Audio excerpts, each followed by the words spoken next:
Well, welcome aboard the News Review segment of the show. And as you can see in the backdrop, today we're focusing on the vaccines, AstraZeneca as we use it in this country. And, you know, we're addressing your many questions, your concerns. We want to inform, basically, so that you're up to speed on what to expect. But, Mama V, we hear now that this B1 variant of the virus is now making the rounds in Ghana, supposedly tied to Morocco, and I don't know, yeah, good reason for you to go get that vaccine jab. Absolutely.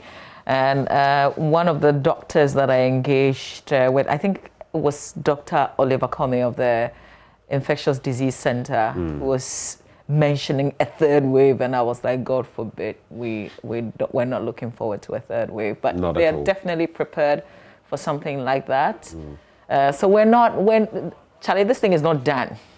You know, it's kind of ready or not, here I come. You remember that song by the Fugees? Whether we are ready or not, with some of what we are seeing now, this was first identified in Morocco and Algeria, and it's been linked to increased transmissibility. Now, one thing I noticed, as the virus keeps mutating, it gets more deadly. The UK variant, the South African variant, now we have this B1 variant. It's more transmissible, more dangerous to your system. So, best thing, get that jab like I have. Stay safe, like Mama V has as well. If you have the opportunity, because we know that they're still rolling it out, and that's what we will be learning today, exactly how the Ghana Health Service is going about this. When would you know that it is your turn to take the jab, for instance? We'll ask all these questions. Fortunately, we're going to the Malamata clinic this morning to have that conversation, and there will be persons coming there to take their vaccination. So lots of everyday questions that we're all asking, especially when some countries in Europe have concerns with the AstraZeneca. What have we discovered? For instance, the black clots, the FDA, the last time we checked, they said they had not recorded any incident like that. But has something changed? Has it changed? Yes. And even if not blood clotting, has there been any reaction? Because it's not only supposedly blood clotting that may be tied to it. In fact, when you go to these centers, they tell you if you experience headaches, severe headaches, if you feel weak or if you feel feverish, these are some of the reactions. What have your reactions been as you've taken the jab? And some people I've met also ask you, I've taken the first jab, but I really don't know when the next one is. All of these will be answered this morning. We pay very little attention, I realize, with the card that because if you look at the card, the details are there. And also the other thing is, if you took AstraZeneca, if you open the card, they've written the details of the specific vaccine that you got. I think the batch number or something is there. Is the same kind of vaccine that you took. Otherwise, you have to go through the process again. And they've given also the dates when you have to return, because we know that it's within 8 to 12 weeks. And so these are things that we have to begin to draw our minds to. And I do hope and pray that you haven't lost that card. I hope that you haven't lost the card. So I miss the next shot. What we can all do to help ourselves is just take your phone and take a picture of that information aspects. It's the first thing I did, because I realized that, I told you it was lodged in the pocket of one of my, it still is there. Just so I know that it's in one of them, but I immediately took a shot. That's what I do now with paper or any kind of information I might lose, because you just might. When you take the shot, send it to your email, send it to yourself, and send it to, if you've got a reliable person, you can also forward the information to them via mail as well, so that at least you know that you have it. I'm not saying go and lose your card. You should keep it. It's like your passport. So we'll have plenty of these conversations on the ground in the next hour. You've got to join us if you have a question that you want to ask. Before you dig into the papers, Mama, how playful were you as a child? Ooh, I don't think. Do you remember that song? Obi ni ninya. Obi ni ninya. Omoshe. Atade kro. I didn't do a lot of that. Like, you missed out. Yeah. And who's the? I don't think I missed out. Who's the DB here? Because sometimes you get and you. Who's the DB now? I don't think I missed out. I think it was just It was just the environment, but it was okay. No, I told you. But anyway, both of us rocking the colors this morning. You know, it's Ghana month, so we're doing our thing. Today I've gone up north doing my, and so Auntie B of Smart Tailoring makes my clothes. Oh, everything I wear, even when it looks already made, she makes them. And she knows you that well. Oh, yeah. And these are like the new sets that she brought. And I realized that, okay, she's trying to put the Ghana month in there somehow. So, right. Yeah. I need to get in touch with her. Does she do men's clothing as well? Pastor King does. So Pastor King does the men's, and Auntie B will do for the ladies. Pastor King, I hope you are watching us this morning. My book him a slot, Dada. Yeah, he's gonna make the finishing is fantastic. You will love it. Okay, let's dig into the news. Oh no, but this one is facts. This is fact. I have the Ghanaian Times, the Business Finder, Daily Guide, and the BNFT. What do you have, Mama? The Daily Graphic newspaper. I think I'll do the Daily Dispatch and the Daily Statesman. Okay. Yeah. Let's start with the Ghanaian Times. Today, it's my favorite. I've taken it from Goldfields Ghana presents 120.7 million dividends to government. President Akufo-Addo attends funeral of Ivorian Prime Minister, and then charges against former SNIT boss, others inappropriate. Operations on Tano Bonsa rivers, police clamp down on galamseyers, 59 shangfangs destroyed. My problem, they'll tell you all of this has been destroyed. Next thing you see, they are back on our water bodies. They are polluting our country. We, together with our progeny, will have to bear the consequences. Can you go and do that in China? In the countries where some of these people come from, in the West African, sub-region as well. Can you go and do that there? Anyway, this one on page 3, driver sets room ablaze, attempts suicide. What's going on in the system? I mean, a lot of people, we had the one from yesterday, and it's tied to the story, of course, but we're getting a lot of these incidents, and you ask, what is happening? Then there's Supreme Court rules on Saul application to overturn decision. I'm talking about the Santo Kofi Akpafu, Likpe, and Lolobi situation right there. On the international front, that's what you get on page 5 of the paper. Fight at Nigeria school over Muslim head coverings. It's become an issue.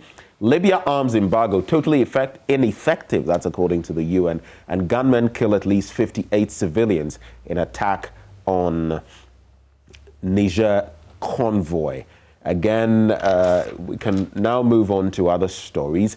And on page 7, EPI receives 1,000 reports of COVID-19 vaccination reactions. And Upper Dix Cove, Paramount Chief appeals to President to intervene in disputes. We all saw what happened and how people were brutally beaten.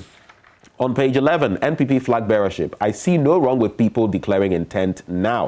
That's according to Obiri Buahin. But there have been suggestions that the Agric minister, for example, could soon be losing his job. You'll be finding out why as we dig into other papers. In the middle spread, we have Ghana assures Libya of support to restore peace.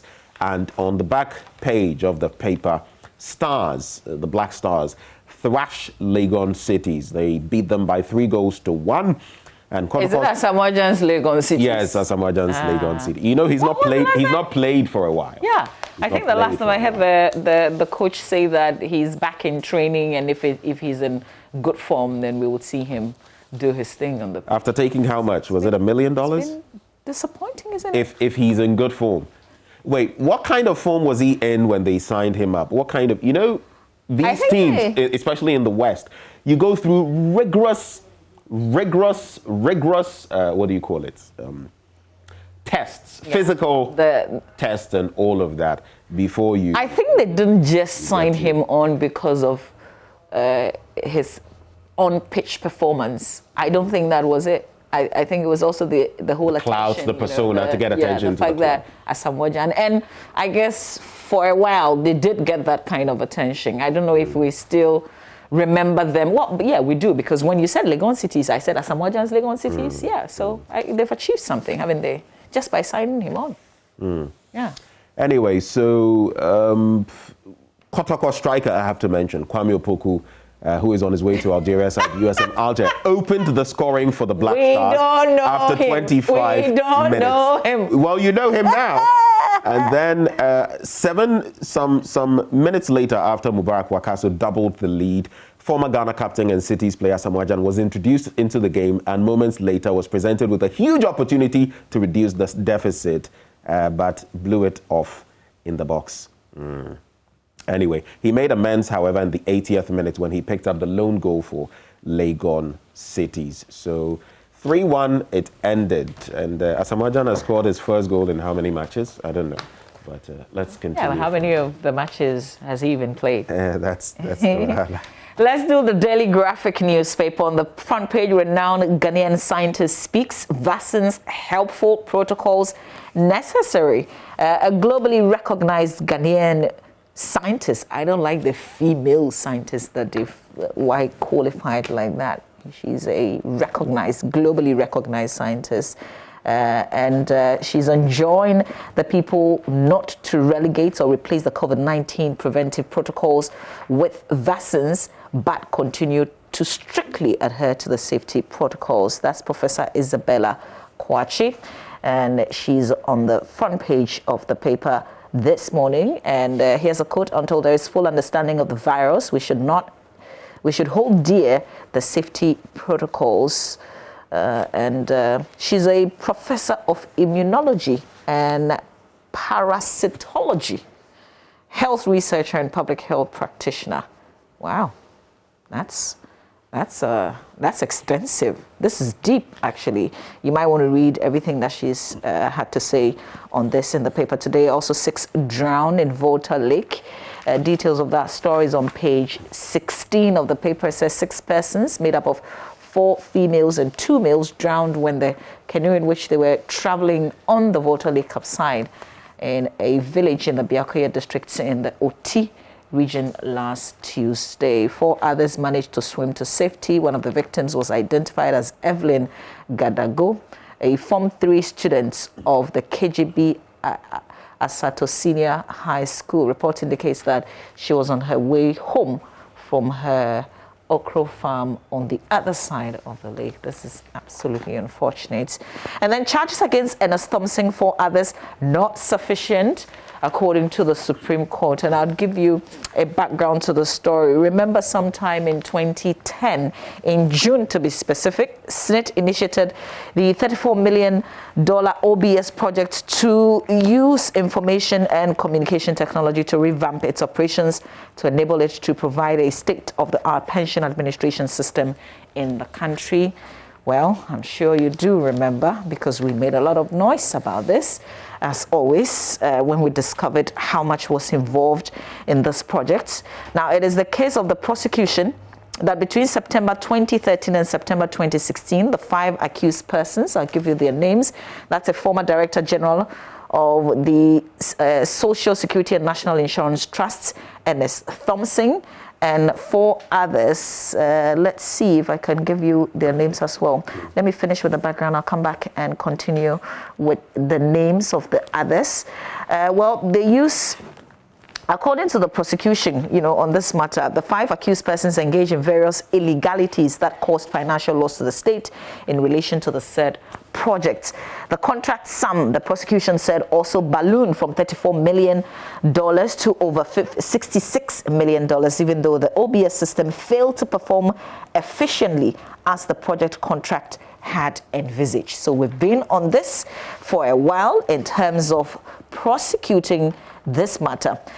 Just yesterday, in the unanimous decision, a 5-member panel of the Supreme Court, presided over by Justice Yawapao, held that the Attorney General failed to provide sufficient particulars of offense to the charges leveled against the 5 individuals. It said the failure by the AG to provide sufficient particulars meant the charges did not meet the constitutional requirements of fair trial as stipulated by Article 19(2) of the 1992 Constitution. And so they have nothing to answer, basically. And that's where we are with this matter. After dragging this and going back and forth, different court decisions, the Supreme Court has spoken. So we are not sure if the AG would come back again, with a more specified offense, something that qualifies by the terms of the law, then otherwise, you know what it is. We make a lot of noise, we say things, we accuse people, but in the end, we can't prove. Nothing comes out of it. Yeah, and the name of the game, you know, it's not just saying you're taking people to court and not just evidence, making noise and putting their pictures everywhere in the newspapers and saying that they've caused financial loss to the state. Can you prove? In the end, it is whether or not you can prove what you're leveling against them. And here it is. We've traveled all the way and now to the Supreme Court. At least with some people that we've seen step aside, and I felt it took too long. I don't want to mention specific names, but you know, for example, that Asamesi had 40,000 Ghana cedis in his account before assuming a certain position. All of a sudden, after a year or two, the person has 50 million. And you ask, I'm sure you know whom I'm speaking of. I just don't want to mention them. Please, I don't know. But those are the ones that raise questions. You know, for ordinary citizens. And now with the banks, people who are exposed in certain ways. Yeah. Politically exposed, or even people like us. You go and perform a transaction or something, and they're asking all kinds of questions about why this money is hitting your account, what this and that is all about. And you must show them that, oh, this is what I did. Maybe I did some consultancy here. This is the da-da-da-da-da, like that. And I think it's important that we tweak these, strengthen them even further. Because unfortunately, the media people too are part of this. Sometimes media people, and I'm not saying all of us, a few bad nuts, also do certain things, take certain sums from, or get certain benefits sometimes from people in power, and so they don't do the right thing. It also happens. But I hope that, I can't believe I'm hoping. See, the way they scrutinize us, the ordinary persons, you're talking about going to deposit, and if you put in money that is unusual, they will ask a lot of questions. It's interesting that some public officials, we don't see the same kind of scrutiny, even from the banks, that they just let it go until some investigative piece comes out. And I guess the banks are compelled to give that information. Because I'm asking, and it's a very important point you make there. When you have someone in that position, and you know the person is politically exposed, and the person is bringing these millions, when you know that prior to this, the person was just trickling in sums of money, shouldn't you be asking questions? Yeah. So they check us really well, but I don't think they check the others. Same, see? So we know that we're not equal. In the center spread, Saglima housing projects will be completed. That's the Minister of Works, or Minister for Works and Housing, given that assurance. Oh yeah, you know why they are Tiabre. You are Saglima housing, yes. Introduction of new taxes. When did it become my Saglima housing? I'm passionate about it, but it's not workers just this appeal. One, it's not just this one. There are some dating back to Kufuor that have still not been completed. Yeah, true. It's terrible. Yeah. I feel you. Professor Ofori Brinkrang, elected Pro-Vice Chancellor, University of Education, Winneba. Okay, he's been re-elected after I guess we know how he came into the picture in the first place, but he's been re-elected as Pro-Vice Chancellor of the University of Education, Winneba. There was a vote. He actually polled quite a bit, 326 votes as against 203 and 20 by Professor Emmanuel Obed Akwa and Professor Victor Samlafo, respectively. But it's the other matters. Sometimes we move on, you know. I feel like nothing even happened in the first place, that it's always been this smooth. Back page, police raid illegal on-street car dealers at Tesano. Oh, okay. So a team from the Tesano Division of the Motor Traffic and Transport Departments of the Ghana Police Service and the National Road Safety Authority conducted a swoop yesterday on car dealers who were operating illegally along the residential streets in Tesano. That's very brave, because they've turned some of the streets in the community into sales points for used vehicles, also accused of taking advantage of the presence of registered garages located in the area. Oh, okay, including the Georgia. So you would think that it's for one of those dealers, but they're actually not registered, and they're just selling in those very nice neighborhoods. And then man sets fiancé's room on fire, killing son. This is the bad stepfather I mentioned yesterday, and it is bizarre. It is not normal, like it's very abnormal for a man to deliberately, according to the narration, and I guess it's only investigations that will prove if this is how things turn out. But if it turns out to be true, then this will be not unfortunate at all. It's just like weird, because things like this don't happen. You know, when you say for instance, abnormal, where the woman says, that he actually soaked the blankets in fuel. So this is something that he wanted to do according to the narration that's being given. That's why I said, this is really not. So it's premeditated, and usually with such people, yes, we would say what we're saying, abnormal, and we often forget if it's outside of the norm. What checks are we running to find out what the state of mind of this person is? I mean, I'm not saying that, but usually in other parts of the world, the mental state of this person would be properly analyzed.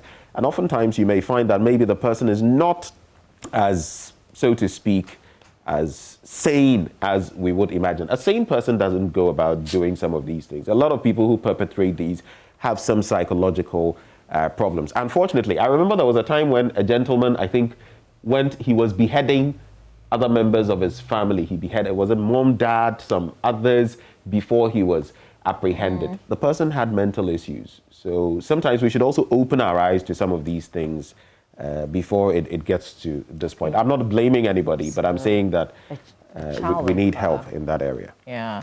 I think that sometimes we also tolerate so much. When the things are coming up in little bits, we tolerate, and then you see point. It comes back, boom, now he sets a whole house on fire, a whole human being, a child on fire. Now we're screaming, now we're hearing all the backstory, that he's been abusing the children and that kind of, why are we now hearing about it? Why are we now making noise? Did it have to get to the point where he killed some of them before we realized there was something somewhere? Yeah. Anyway, so let's move on to the Business Finder newspaper. Domesticate economy, and we should be wrapping up shortly. Domesticate economy to help control deficit and debt accumulation. On that story, which is actually on page 2, the Ministry of Finance has been told that it must lead an ambitious domestication of the economy through strategic resource allocation to boost local production and increase employment and income. Economist and senior lecturer at the Ghana Institute of Public Administration, Dr. Razio Obengokong, has advised. He's spoken about funding COVID-19 programs from internal sources, supporting SMEs, opting for quantitative easing. You can get details of that in the paper, and employing some bold, tough measures needed for robust recovery. He's also spoken about taxation, and that it is expected to ensure that the country moves away from domestic and external borrowing as our debt to GDP ratio reaches alarming proportions. But tied to that story, producer price inflation up to 10.3%. And the PPI rate for February 2021 was 10.3%. This rate indicates that between February 2020 and February 2021, that is year on year, the PPI increased by 10.3%. This rate represents a 1.6 percentage point increase in producer inflation relative to the rate recorded in January 2021 of 8.7%. The month-on-month change in the producer price index between January 2021 and February 2021 was minus 0.1%. Obviously not a good picture there. I'm just putting this out there. You might want to grab a copy of the Finder newspaper. India is inviting scholarship applications from Ghanaian students for graduate, postgraduate, and PhD levels. You might want to grab a copy of the paper if you are interested. And Malcolm supports Rebecca Foundation. That's on page 6 of the paper. I'll just wrap up with these headlines. Daily Guide: amend ex-SNIT boss charges. Supreme Court to AG, and Amewu victory ruling set for March the 30th. And finally, with the BNFT. You want to say something on that? No. I'm just, the headlines sounds, it suggests, gives the impression that the case is still ongoing. Anyway, BNFT, government still keen, I feel you. Government still keen on moving from taxation to production.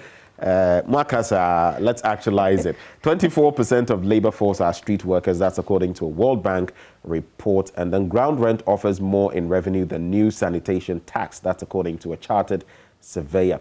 So that's it for me with the papers this morning. The Daily Dispatch newspaper up next. Yesterday, they did the story about the president's friend. You know who the president's friend is? Is it the agriculture? Friend? No, this is a different story. The president's friend, the Minister of Food and Agriculture, saying that he's going to run for 2024. Apparently, he met some NPP members in the Ashanti region where he's alleged to have said that the administration had neglected fixing the Ashanti roads.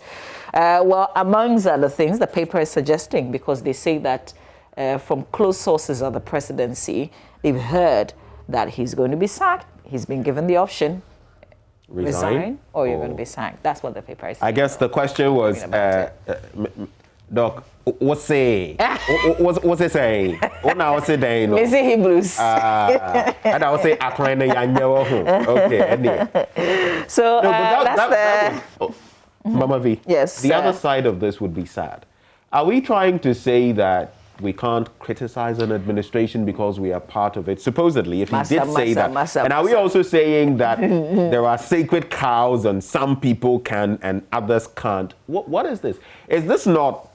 This is a party that try and win an election. Try and win a presidential election. These parties and come again. The party says it tolerates everybody. It is the party for. So if I come out and say I want to stand for the presidency in 4 years' time, what's the wahala? Well, it still remains an allegation. We were not at that supposed meeting, okay. So yes, if it is confirmed, yes, then we would, yeah. We shall hear it. Okay, so that's the story that I'll pick from the Daily Dispatch newspaper. Yep. Oh, but then there's also Nanobi Ibrahim, who is the Deputy General Secretary of the NPP, who says that he sees no wrong with people declaring intent for now, as in intent to want to be. And I agree with that. Flag bearer of the party and presidential candidate. All right, okay. You're going to say? I'm in total agreement. Okay. I think it's free for all. Everybody should. In recent times, I think it was Dr. Clement Apak who was talking about GM coming back in 2024 and all of that, and why it stands to reason they don't have anyone with a sort of clout, with a sort of following that JM has, and this and that and that. That is up to them. They should just allow other people who want to compete or take him on to also do so. That's it. I think it should be free for all. Okay, I'm through with the papers I have. So am I. All right. I'm through with mine as well. I didn't know whether... I think one more paper I didn't do. That's the Daily Statesman newspaper. Battle for NDC so heightens. Mahama Camp pursues Mills boys in quotes. And those two gentlemen, Alote Jacobs and Koku Anyedeho. Akufo-Addo is second best president ever, says World War veteran. It's also another story in the paper today. You can check the details out. We're going to spend the... Let's do myjoyonline.com. Yeah, the last minute that we have. We're stealing that time, by the way, to go through myjoyonline.com. If you open the page, you'd see that the lead story is, I can't hand over what was not handed to me. Domalovo replies, Audit Service Board. Listen. Mama V, but how do I leave for over 8 months? And when I was leaving, though it was on such short notice, I gave some sort of handing over notes, though the notice was short. Then after 8 months, after some months, then you extended it. After 8 months, I come back, I don't even spend a day. And you tell me to hand over. The question is, hand over what exactly? What am I handing over? The chairman of the audit service, I think it's enough. Whatever it is that he has against Domalovo, he's moved on. I thought we had, he had moved. He even went to church to go and give thanks. But the question I wanted to ask the board chair, did the person acting when Mr. Domalovo was on leave and he resumed, did the person acting hand over to him? And that is what Domelevo mentions. You may call it petty. I think the banter between them has been very petty. Both sides, Audit Service and Domelevo. I think the board should be mature. That's why he says maybe you should have the stand-in person who is now being put there permanently till a substantive one is found. Have that person hand over to me, and then I'll hand over back. It makes some sense, doesn't it? Nothing has been handed over. I come for half a day and you tell me to hand over. Hand over what? The good old Professor Edward Diageman, There's just one question that I would love to ask him, and I'm going to give him a call to see if he would agree to a conversation. Like, what does he want from Domalovo? Oh, he's likely watching this, and what does he want from Domalovo? Maybe there's something, and I guess that sometimes we also probably are quick in just voicing our opinions and, if you like, taking sides. I don't know if we're taking sides in this matter, but a lot of people have spoken against this letter. But maybe there's something that we don't know. We know there's bad blood between them. Maybe, we know the backstories, some of the things that have happened, but you don't carry backstories into, these are matters Maybe that's state. not what it is, you know? Because first he turned so what is it? Not Ghanaian, he's Togolese. And then, yeah, okay, well. Like, seriously? Yeah, duh. Okay.